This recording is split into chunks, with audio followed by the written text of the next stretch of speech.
মাত্র 3টা উপকরণ দিয়ে বানিয়ে ফেললাম 3 লেয়ারের ম্যাঙ্গো আইসক্রিম। হ্যাঁ, ঠিকই শুনেছো, মাত্র 3টা উপকরণ দিয়ে আজকে আমি বানিয়েছি 3 লেয়ারের ম্যাঙ্গো আইসক্রিম। আর সেই রেসিপিটাই তোমাদের সাথে শেয়ার করব। তো উপকরণও বলছি 3টা, আর এখানে আমও আমি নিয়েছি 3টা, মানে আজকে সব কিছু 3টার উপর দিয়েই মনে হচ্ছে হয়ে যাবে। তো যাই হোক, ভিডিওটা শুরু করি। আসসালামু আলাইকুম এভরিওয়ান, কেমন আছো তোমরা সবাই? আই হোপ তোমরা সবাই খুব ভালো আছো, আমিও খুব ভালো আছি।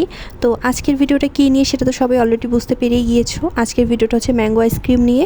কিন্তু ইন্টারেস্টিং ব্যাপার হচ্ছে যে 3টা মাত্র উপকরণ দিয়ে আমি 3 লেয়ারের ম্যাঙ্গো আইসক্রিম করলাম। তো সেটা কিভাবে করলাম চলো সেটাই বলি তোমাদের। তো বাসায় অনেক দিন ধরে অনেকগুলো আম রাখা ছিল। এতগুলো আম কী করব ভাবতে ভাবতে সবগুলো আম এমনিই পেটে চলে গিয়েছে, মানে সবগুলো আমি খাওয়া হয়ে গিয়েছে প্রায়। এখন যখন আম একদম প্রায় শেষের দিকে, তখন আমার কি মনে হলো যে একটা কিছু করা যায়। তো সেই মতে আমি যখন আমগুলো লাস্টের পিসগুলো কাটা হবে, সেখান থেকে 3টা আম আমি নিয়ে নিয়েছি। আর নিয়ে ভাবলাম কি করা যায়, তখন মনে হলো যে একটু অন্য কিছু ট্রাই করি। তো সেই কারণে আজকে আইসক্রিম করছি, তাও আবার 3 লেয়ারের আইসক্রিম। তো প্রথমেই 3টা আম নিয়ে নিয়েছিলাম এবং সেই আমগুলোকে ভালো করে ধুয়ে নিয়ে, আমগুলো অলরেডি অনেক বেশি পাকা ছিল, তো সেগুলো আমি ভালো করে কেটে নিয়ে সেগুলো সম্পূর্ণ অংশটুকু বের করে নিয়েছি এবং আটিটা ফেলে দিয়েছি। তারপরে আমার মনে হলো যে আমগুলোকে একটু ছাঁকনি দিয়ে ভালো করে ছেঁকে নেই, মানে আমের যে পিউরিটা সেটা একটু ছাঁকনি দিয়ে ছেঁকে নেই। তাতে করে আমের মধ্যে যে সকল আঁশ রয়েছে এগুলো সব বের হয়ে যাবে এবং আমের পিউরিটা একদম সুন্দর মতো হয়ে যাবে। তো সেই কারণে আমি এখানে ভালো করে ছাঁকনি দিয়ে ছেঁকে নিচ্ছিলাম। এত পাকা আম খেতে আমার আবার একেবারেই ভালো লাগে না। আমার আম খেতে ভালো লাগে যে আমগুলো একটু শক্ত শক্ত থাকে, কাঁটা চামচ দিয়ে খাওয়া যায়, সেই আমগুলো খেতে আমার খুব বেশি ভালো লাগে। কিন্তু আজকে যেহেতু আইসক্রিম করব ভেবেছি, তাই আমাকে পাকা আমগুলো দেখেই বেছে নিতে হয়েছে। তো এখানে আমের পিউরিটা তো রেডি হয়ে গিয়েছে। এখন আমি আইসক্রিম যেটাতে বানাবো সেটাও সুন্দর করে ধুয়ে নিয়েছি এবং এই আমের পিউরিটাই কোনো কিছু মিক্স করা ছাড়া, একদম এই ফ্রেশ আমের পিউরিটাই আমি প্রথমে আইসক্রিমের মোল্ডগুলোতে ঢেলে দিচ্ছিলাম। এবং আমি এটা প্রথমে দিয়ে তারপরে কিছুক্ষণ এটা ডিপ ফ্রিজে আমি রেখে দেবো এটা সেট হয়ে যাওয়ার জন্য, এবং তারপরে পরের প্রসেসটা শুরু করব। তো ওটা আমি ডিপ ফ্রিজে রেখে দিয়ে এসেছি। আর এখন আমি রাবড়ি বানিয়ে নিব, বা বলা যায় যে মালাই কুলফির যে মিশ্রণটা তৈরি করা হয় সেরকম একটা মিশ্রণ তৈরি করব। তো এখানে আমি প্রথমে সামান্য দুধ নিয়ে নিলাম। এখানে আমি দুধে পানিতে মিশিয়ে দিয়েছি। তো কিছুটা আমি গরুর দুধ নিয়েছি এবং তারপরে তার মধ্যে অনেকটা পরিমাণ পানি দিয়ে দিলাম। দিয়ে তারপর আমি পাউডার দুধ দিয়ে সেটা ভালো করে মিক্স করে নিচ্ছিলাম, যাতে করে দুধটার কনসিস্টেন্সিটা ঠিক থাকে।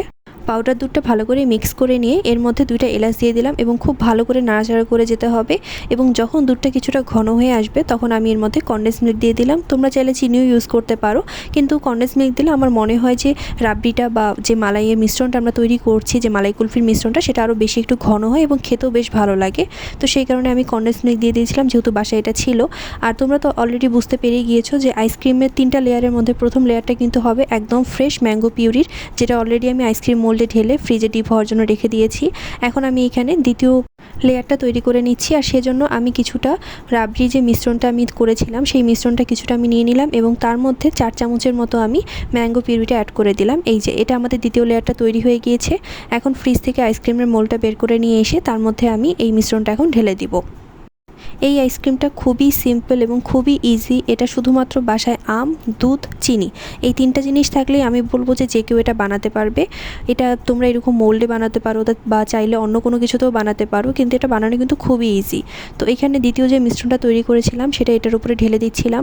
আর আমি একটা ভুল করেছি, সেটা হচ্ছে আইসক্রিমের উপরে যে কাঠি বা যে অংশটা তোমরা দিয়ে থাকো, বা এইরকম আইসক্রিমের যে মোল্ডগুলো বা আইসক্রিমের বাটিগুলো কিনতে পাওয়া যায়, তার সাথে তো আইসক্রিমের উপরের যে কাঠির মতো অংশগুলো রয়েছে সেগুলো দিয়ে দেওয়াই থাকে। তো সেটা আমাকে প্রথমেই দিয়ে দিতে হতো।